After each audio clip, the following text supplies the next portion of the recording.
This is the beautiful landscape of Ragnarok. However, it is much darker. This land had been cursed by the undead, which led to the birth of many unholy beasts of the abyss. My name is Ark and I have 100 days to cure this land, killing every cursed soul at least once and taking down the 3 lords of the undead, the Eldritch Emperor, Crimson King, and the Mother of Worms. Will I succeed or fail? Let's jump into it. I woke up in the highlands. Luckily no zombies in sight, but a large theropod instead. After getting spit on by some dialos, I grabbed some fiber and wood before running away from this gruesome scene. I crafted a stone pickaxe, hit a rock, munched on some berries, made some spears, and ran up to the slope and across the grasslands until I reached this field, where I grabbed some vegetables since they are the only good source of food as of right now, and ran past some deadly dinos to reach this cave, which would make a perfect base spot for the start. The next morning I collected some wood and thatch for a campfire as well as a small thatch hut just to stay warm. As soon as the sun was rising, I headed out of my cave and down to the coast, where I harvested this whale corpse and some hide from these birds. I then smacked some rocks for metal and flint. Whilst looking at some Austroraptors, I realized something. Undeads were there as well. They chased me down, so I kept on running. I made it back to my base, crafted some armor, and then proceeded to tame an Equus. But I had to be higher level, so I simply gathered a bunch of resources to level up. Towards the end of the day, I managed to tame this horse real quick and named him Stahl.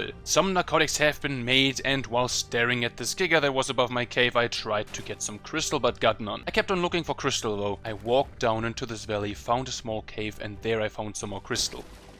Shortly afterwards, I had a little fight with an Eldritch Strike. He did quite some damage and even inflicted me with the Eldritch Disease, which drains health over time. So I tried to avoid this one for now, made more narcotics and spark powder as well.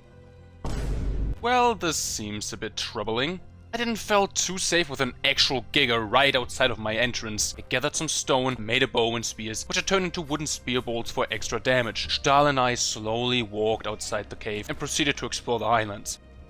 Came across a bunch of friendly fellas, but either couldn't tame some of them yet, or they had terrible levels. After a little while, I spotted another apex predator in the distance, so this part is a no-go. Anyway, I started taming this low-level Elephantosaurus. These chunky fellas would make a perfect early mount. Whilst waiting for her hunger to kick in, I ran around and challenged my first undead. The ridden are small, but still pack a punch. But after some quick maneuvers and bow action, I managed to kill my very first zombies. And these guys give you a lot of XP. Sadly, I gave up on the Elephanto since it was too close to a certain carnivore.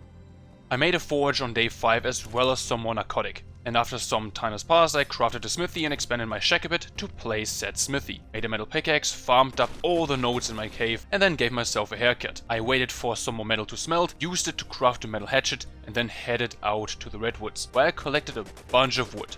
And I made a lovely crossbow at the end of this day. Day 6 was a simple day. I collected some more veggies from the wild crops and ran around the islands, hoping I'd find something to tame, but after some whale harvesting, I witnessed a battle between a Carcharodontosaurus and 2 Elephantos. They managed to kill the theropod, and I started taming the one Elephanto who survived. It would take a decent while until she would be hungry again, so in the meantime I collected everything for campfire in order to stay warm. I just gathered a bunch of resources, like flint, metal, stone, etc. While she was slowly taming up, the sun settled, she was finally tamed, and I named her Ellie. She was one strong lady, and fast as well. I knew she would make everything a lot easier. I made a mini meat chibi for some company, and then leveled up with Ellie. She was really good at fighting small threats and even groups of undead. Thanks to all this, we both got a huge amount of levels. Besides that, I simply gathered some fiber with the sickle I've made. I crafted some better gear and went outside to look for more undead in order to level up, but I came across this level 174 Pax Carpalium. These friendly and majestic critters are pretty decent amphibious mounts. After killing some ridden zombies, I got some fish meat and started taming the water fox dragon thing. She was eventually tamed and named Foxy before soulballing her up. Sadly, I didn't have all the things to make her a saddle. Ellie and I climbed up the snowy peak of this mountain. There we killed some wolves and mammoths for all the much needed pelt, which I used to make the Paxcap saddle. And Foxy had a nice amount of moves. Her best feature though was the fact that she could harvest fiber. Her water breath did some good DPS and her tail whip was perfect for keeping targets at bay. Also, she was a pretty decent swimmer, which would mean I could safely travel around the island and won't have to face some of these cursed souls. Lastly, some fur armor had been made as well.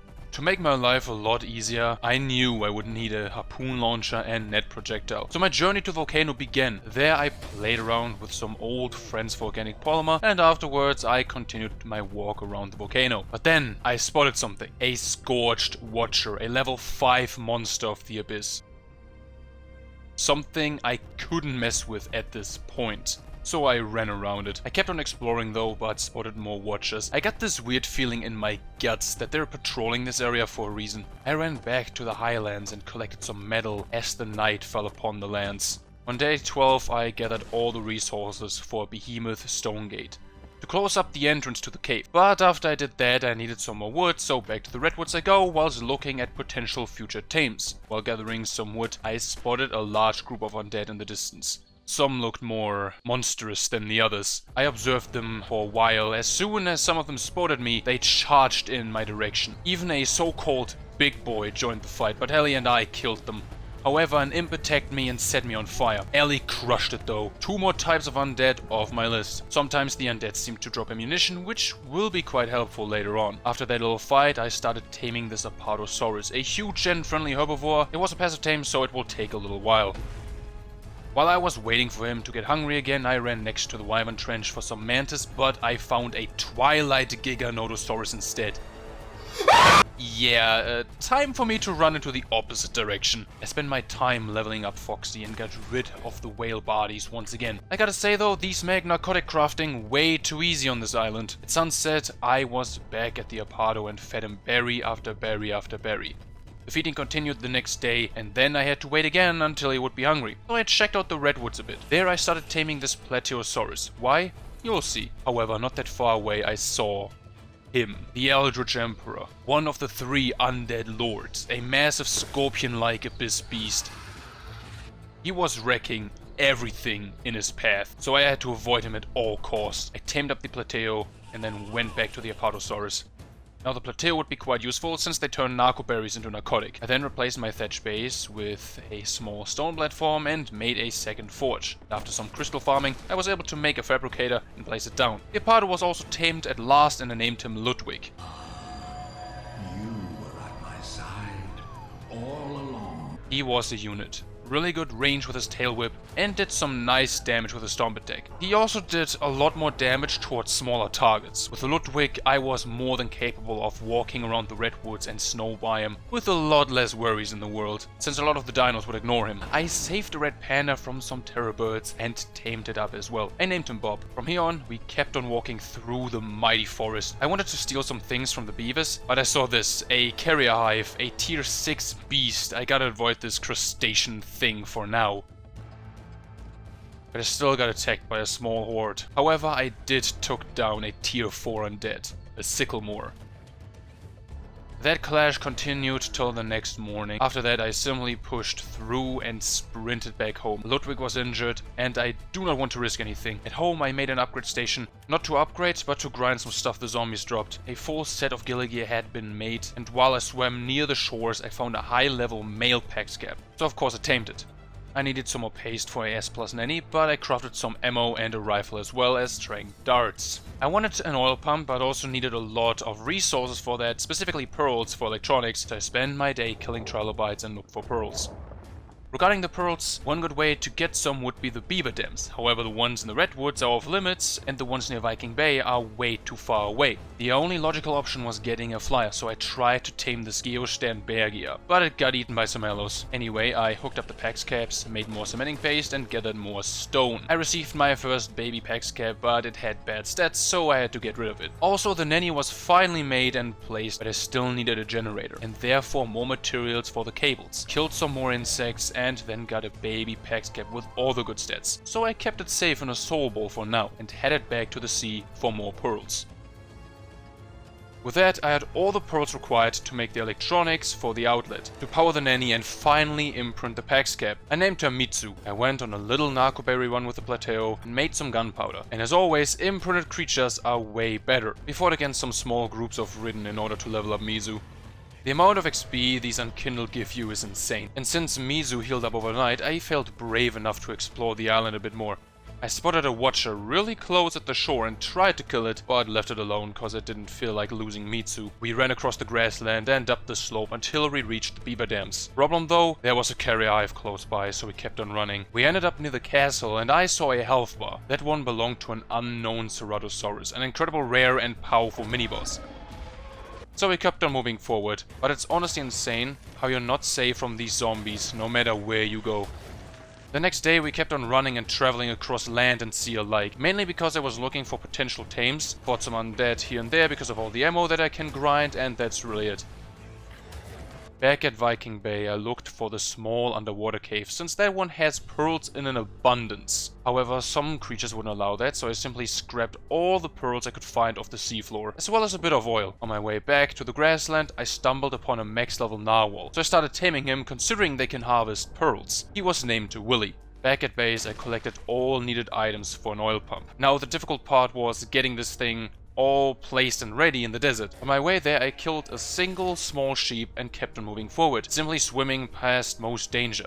Once at the desert I started taming this max level Alamodactylus, but whilst fighting this Australovenator, a stupid little imp hit me with a fireball, killing me shortly after. Man, I hate imps. And you want somebody gone and you don't want to wait too long, call the immediate murder professionals.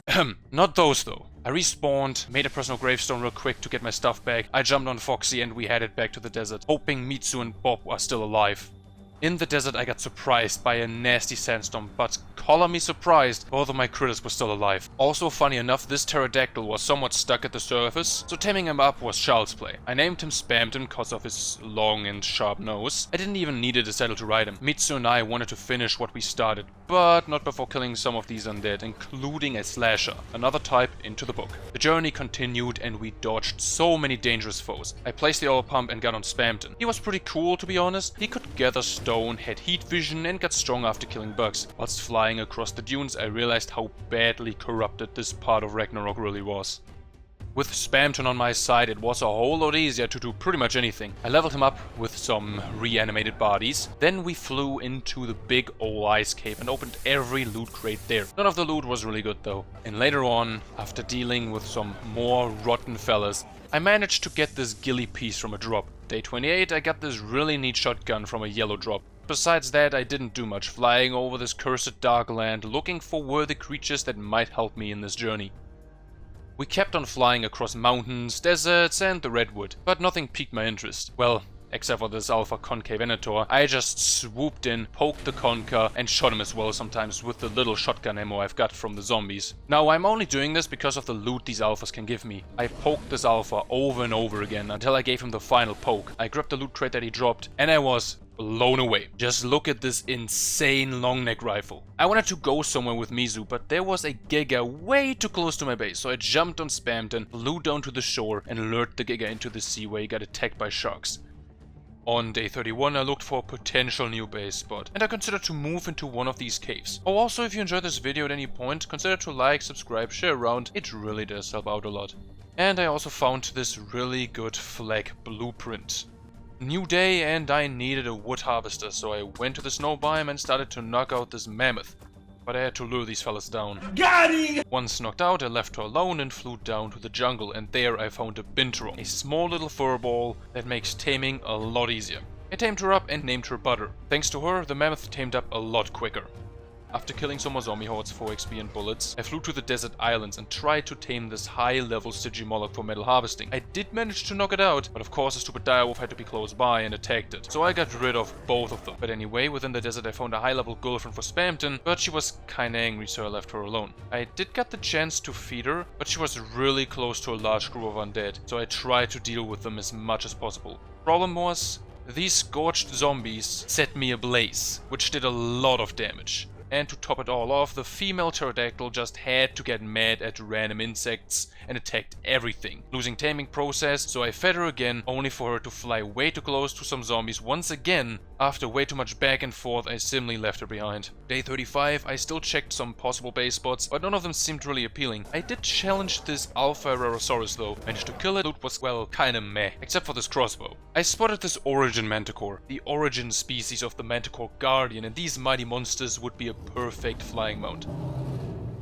I tried to knock it out, but it flew away and I didn't want it to risk anything. Also, Spamden proved to be quite a good stone harvester actually, which was pretty neat. I spent the next morning slowly walking over to the redwoods in order to go on a wood harvest run. And of course, slowly walking back. Also collected some metal in the meantime, and near the evening, I expanded my starter base even more since I considered to simply stay in this cave. I mean, it has water, it's pretty safe, and there are no undead nearby. It's pretty much perfect. I continued this till day 37. Usually I built fancy looking houses in these 100 days, but not this time. Once done, I moved everything over and organized my resources into various boxes. Also managed to make the industrial grill, placed some stairs down at the platform, and gathered some crystal for a single fridge. I heard some strange noises the next morning and looked what caused them. Not really surprised, but there was a Carcharodontosaurus on top of my cave. So I've shot him and lured him into the ocean as well. Then gathered a bunch of stone and thatch to make multiple behemoth gates for a simple trap, because I wanted to tame an origin manticore. I turned some of the normal tranks into improved ones with a little bit of oil. I looked all over the map, well, mainly in the areas where I spotted some earlier, but found none of these flying kitty cats. The next day I scavenged the highlands for harvest before heading off to the desert, since it was the one place where I haven't looked for the manticores yet. Flew across the scorching hot dunes of the desert, over swarms of undead, but then found one, and a max level at that. So I lured her somewhere safe, placed the trap, got her into the trap, but she managed to escape, so I had to quickly fix the gap. Lured her in once more, knocked her out with my insane rifle, and gave her some raw mutton. She was tamed on day 40. I quickly soulballed her up just to be safe. Shortly after, I spotted another max level female manticore. This got my hopes up, so I kept on looking around the desert for a male counterpart. After flying over countless undead, I finally found a really high level male manticore. I placed the trap again and tried to be as efficient as possible. Once he was in, he still managed to get out. So let's try that again, shall we? Of course, to my luck, a carrier hive got way too close for my comfort, so I had to stand on Spamden's back and shoot the manticore from here. He fell asleep. I lured this hive somewhere else, grabbed a bit of oil from my oil pump, gave the cat some mutton, and he was tamed. I collected a little bit of crystal before heading back to the base, where I threw out the manticores and told them to have some fun. They were breeding for a while. I checked the soul terminal and got a male as well as a female manticore with the good stats. I destroyed the rest of the babies, which gave me a good amount of XP. Now I was finally able to unlock and craft a scuba tank. I gathered some metal, stone, and grinded some zombie loot while the manticores matured in the background. Once fully grown, they had some fun, and I headed to the sea with Willy to collect a bunch of pearls. The search continued till the next morning. Once I had enough, I went back to base and hatched another manticore which I named Scourge. He was ferocious, which is one of the two moods they can have. Ferocious makes them stronger but less health, and Valiant gives them more health but less damage. While Scourge was growing up, I went to the other side of the island to tame a Stygimoloch. He was knocked out in no time. I put butter on my shoulder and tamed up this thick-headed dinosaur. Scourge was fully grown but low on health, so I let Bob help him out a bit. I named the Stygie Stella and went on a little mineral run. She may not be the best, but she's still better than nothing. Smelted the metal I've collected and then jumped on Scourge. Now he was an actual beast. Pretty strong, pretty fast, had a lovely dive flight like a griffin. He even could inflict a good amount of torpor upon targets and bleed them down, or poison them. And I don't know what it is, but it simply feels right to fly across Ragnarok on the back of a manticore. Whilst flying across the snowy mountain tips, I saw this. The Crimson King, the second Lord of the Undead, a massive bipedal spider-like monster that bleeds your body dry. We had some fun with the undead and later on stumbled upon this Alpha Herrerasaurus. I tried to fight it, but an Apentris did quite a number on Scourge with its nasty bleed. But it got killed by the Alpha, and with the small amount of health, we managed to kill the Alpha as well. However, the loot wasn't worth the trouble. With Scourge at the brink of death, I decided to get a Hell Pick to heal my dinos more efficient. After a long search, I finally found one, locked in combat, so I helped it out, picked it up and brought it somewhere safe, where I proceeded to give it an acupuncture treatment. She was named Medic. I picked her up and flew towards the highlands, but then I saw this Ascendant boomstick in a desert loot crate. There was just way too much danger around, and with Scourge weakened, I decided to leave the crate behind for now. After a whole real-life night, Scourge was fully healed and we flew around the snowy redwood. And then thought it was about time to fight our first tier 6 dark beast, the Carrier Hive. They are always accompanied by a horde of different undead, so I tried to kill the small fries first and then attacked the giant bug-like creature. Upon death, it simply spawned smaller versions of itself, but they died as well. And the carrier hive dropped some really nice looking loot. We flew across the snowy plains towards the desert, and after taking down some of the more annoying zombies one by one, I was finally able to grab the pump action shotgun we saw the other day. Some crystal was collected within the desert as well as some metal and obsidian on top of the redwood mountains. Filled to the brim with minerals, we went back home through the freezing cold murder snow. In the highlands, however, I found and fought this alpha concave for a single loot crate. At base, I found out that the zombies dropped this funny weapon skin. I organized my resources and loot I've got. The loot crate gave me some kibble and veggie cakes, well, at least I can use this later. Most of the other loot got grinded. I collected some more metal with Stella and a little bit of wood with a mammoth. The volcano was spitting fire the next day, magma flowing down to its coast, and I thought it would be funny to lure this watcher into it. Well, he blinded me with his scream, still met his demise in the molten magma. He gave me this though. I also took a look at the zombies the watcher would summon besides the imps. It wasn't half bad actually. Anyway, I used this Eye of the Watcher and it summoned a tamed Ridden. I named him Steve, and with some magma we kinda killed our first watcher. At least I think it counts. Anyway, I kinda stole all the stuff from the beavers. I mean, they don't really look like they need it anyway. I also took all the trash loot from the ice cave, bought a couple more undead and another alpha rara. I grinded pretty much all the stuff from the ice cave as well as the zombie loot. Now the alpha loot crate, however, gave me a really nice riot chest piece. I also tested out the 2 Ridden I've got from the Watcher's eyes, and they did pretty well actually. Sadly Steve died though. I went back to the desert again and grabbed some oil, which I later used in order to craft the industrial forge. Now smelting metal is no longer an issue. On day 49, I killed not 1, not 2, not 3, but 4 watchers in total. This shotgun is just ridiculous. After that massacre, we flew to Viking Bay and into the underwater tunnel I talked about at the beginning. Willie and I just swam through and collected every pearl we saw. Hey, halfway through already. Guess what I did? Probably what you see on the screen right now. This Alpha Torvo stood no chance and his loot was really good, but I probably won't use it anytime soon. Afterwards, I engaged combat with this tier 7 monster, a Breaker, a huge bulking mass of muscles. And he was a heavy hitter with both his club and bare hands. We still managed to take him down though. I then spent the whole day looking for something. I don't know what it was though. Anywho, at base I crafted a cooker and extended my stone platform even more, placed the cooker and connected it with the water. On day 51 I prepared with trank ammo and improved tranks, metal gates for trap, etc. I did all this because I wanted a Feroxis. A massive and strange looking theropod-like monster that would be perfect for fighting the undead.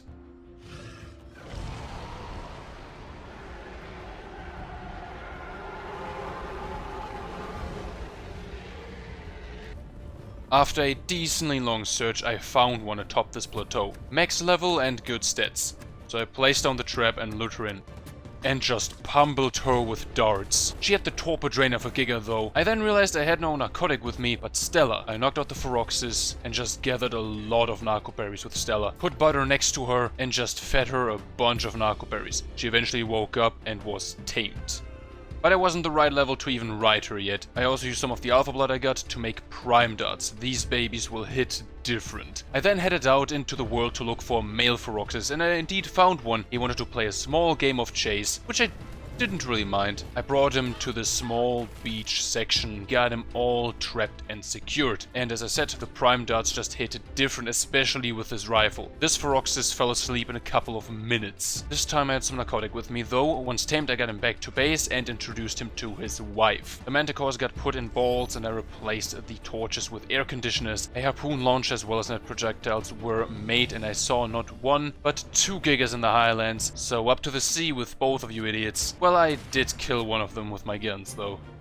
On day 54 I needed a hatchery, since the Feroxis would lay eggs but they take a long time to hatch. So I headed to the World Scar and grabbed some wyvern eggs to make said hatchery. Only problem, this took way too long and wasn't efficient at all. I tamed a dung beetle for fertilizer later on. I returned to the good old days and tamed a handful of dodos. Sat behind their rear ends and picked up any egg they dropped. I gave the beetle some crap and let him do his thing. Finally had all the eggs for the hatchery, tamed 2 more dung beetles for the crappy business. On the next day I was aimlessly flying around the map until the evening, where I wanted to tame a certain lizard dog, but he thought it would be a good idea to attack the giant eldritch scorpion. Thanks to the hatchery, the eggs would get picked up and incubated. Once hatched, the babies got picked up by the soul terminal. I received a male and a female Feroxis with all all the good stats and let them grow up. I still wanted the lizard dog though, also known as an Innistrad Savior, the largest member of the Gorgon-Opsit family and a loyal tame at that.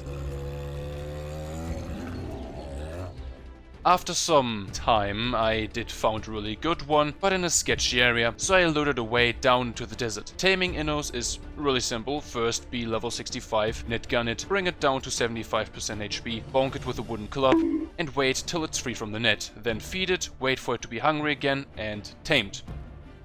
After a long night, I made some pet food kibble, healed up my Feroxes with my pig, and told him to do the funny.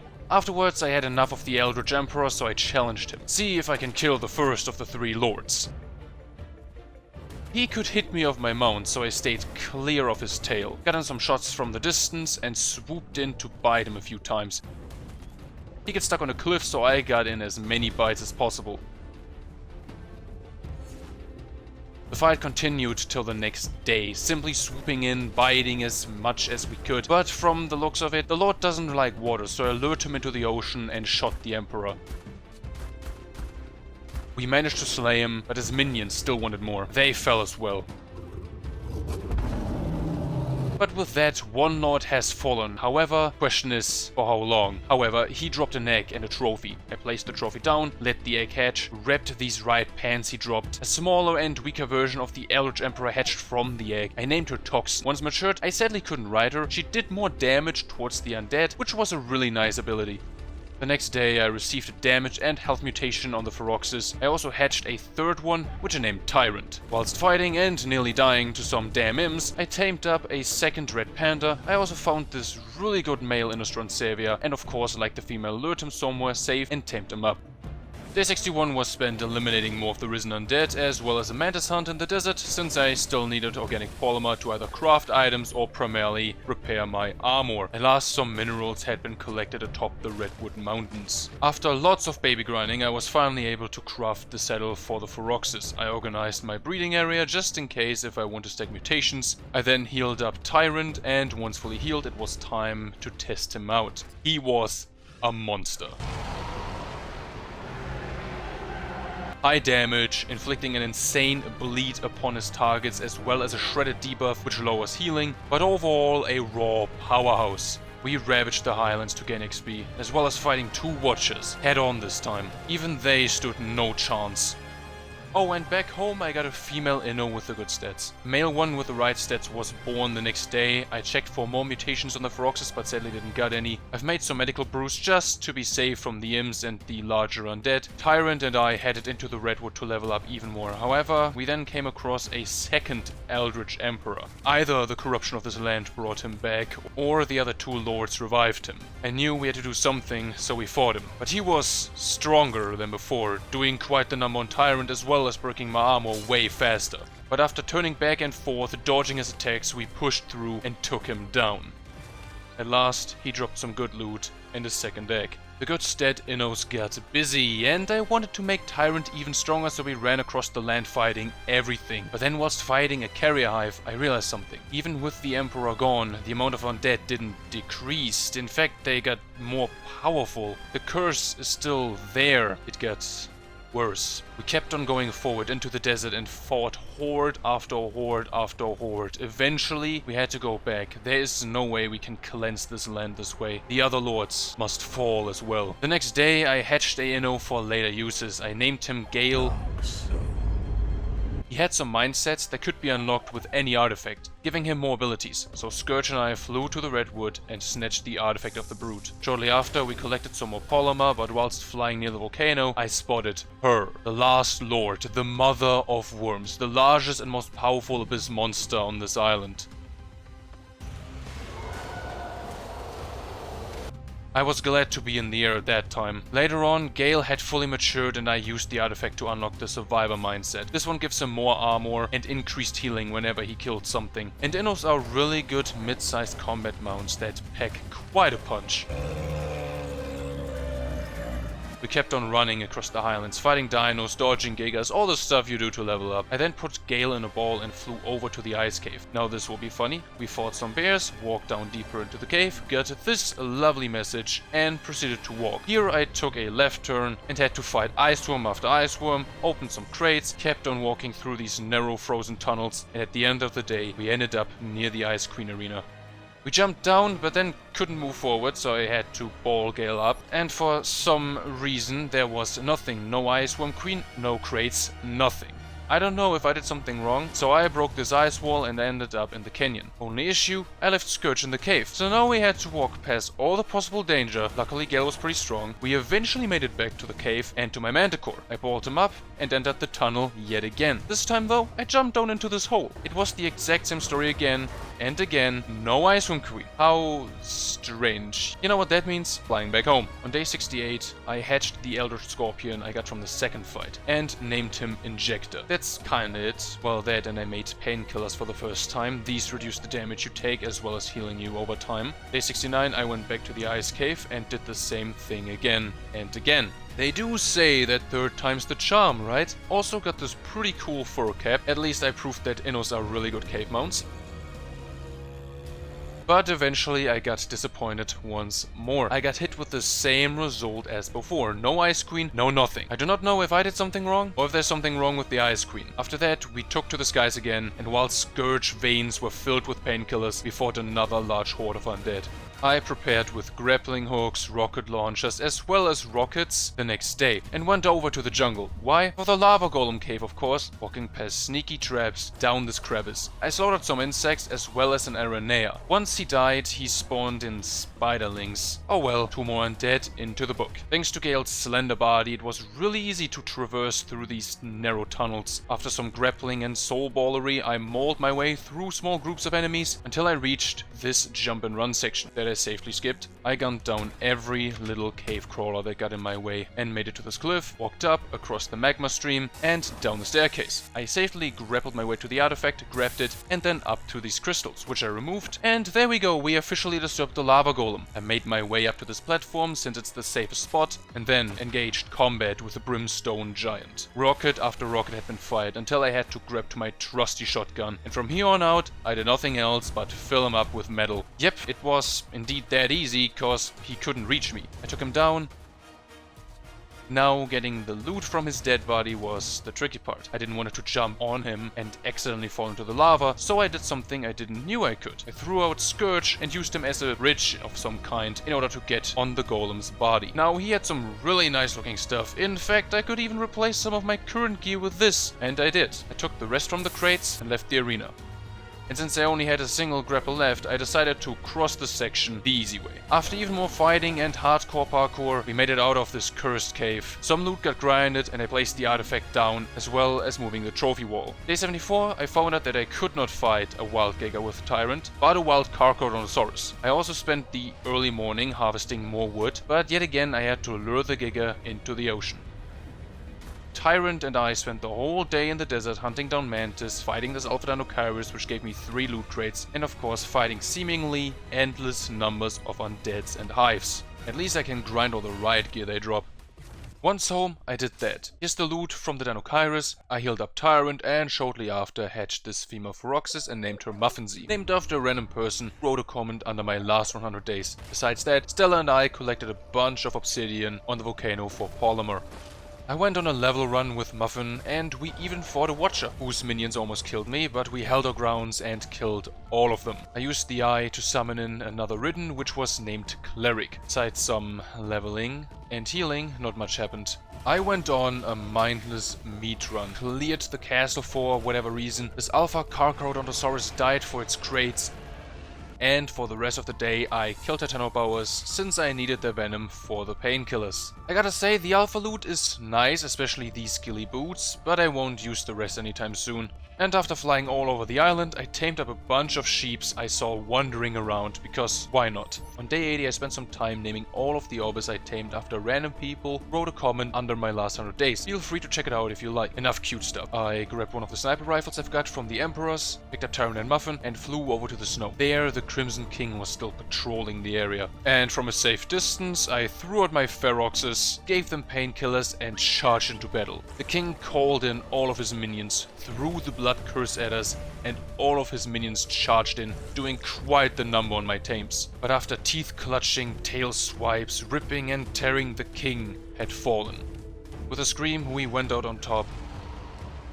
I got rid of the loot and nailed the king's head on my wall. The only thing I did on day 81 was taming this high-level Brocgorgenius, a massive plesiosaur. She was just kinda stuck in the shallow waters, so why not tame her? She was named Predator X. If you get that reference, you had an amazing childhood. She had quite a nasty bite and a lunge attack inflicting a Nash debuff. We kinda just ruffled up the ocean a bit, munching on sharks and squids alike. Oh, never use the lunge attack whilst the Tuzo holds you, by the way. On day 83, I hatched a third Feroxes to join the club. I named him Zedfiles. 3 should be enough, I think. Anyway, after some flying, I had a long fight with his carrier hive to get these riot boots. Later on, I had to get this Giga to follow me and fought him with Predator X, and let's just say her bleeding did quite the number on him. Later on, I fought this Alpha Squid, but it was pretty annoying how he just grabbed Predator X and healed from her blood. So I played it a bit more careful and dashed in to deal some bleeding. I even had to flee to the surface and snipe this Kraken a few times, since my marine reptile got really low on health, but around halfway through this day, we managed to kill him, and after healing Predator X as well as Zedfiles, I went out to level him up a notch. Now from here on up, there wasn't much left to do. I leveled up my Feroxes even more, built undead left and right, mainly for ammunition. Well, I did get these riot pieces on day 88, and a funny Alpha Wyvern fight on day 89. On day 90, I killed more snakes, and used their venom to make more painkillers. But other than that, it was just rinse and repeat. Run across the land and fight undeads as much as I could. Day 99 came really fast and I used it to organize my gear, make more healing supplies, etc. As well as saying goodbye and farewell to all my creatures. It really has been an interesting adventure, wouldn't you agree? And thus, day 100 arrived. It was about time. I picked up Gale and my Feroxes, I had everything with me and gave my creatures one final roar. We stormed out of the gate and took to the skies once more, flying across this cursed land, knowing we must bring light back to it. We looked for the Mother of Worms, and there she was, using this area as her throne room. I threw out my Feroxes pack and gave them something to eat, jumped on Gale since I could use guns on him. We ran down to the water and I told Muffin Z and Zed to attack the Mother. She screamed and unleashed a large horde of undeads towards us. She also hit like a damn truck. Whilst killing her minion, Zedfiles was the first who fell, and Muffin Z shortly after.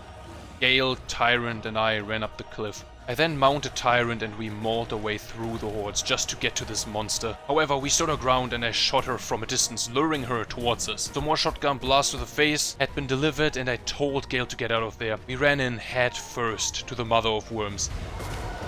She let out one final scream whilst we shredded her to pieces. She finally fell, but her devoted children still had some fight in them. It was only a matter of time, however. With the Mother of Worms gone, the curse finally lifted. All the undead eventually stayed dead. No more horrors, no more hollows roaming this land. We returned home, I placed the final trophy and just stared at it. There was still one more thing I wanted to do, so I grabbed some of my dinos, flew up to one of the highest mountains, and simply sat down, looking into the sunset. With that, we've done it. We've reached the end of this journey. If you enjoyed it, consider to like, subscribe if you want to see more of my content, share around, it really does help out. Have an absolutely amazing day, and I'll see you in my next adventure. Goodbye.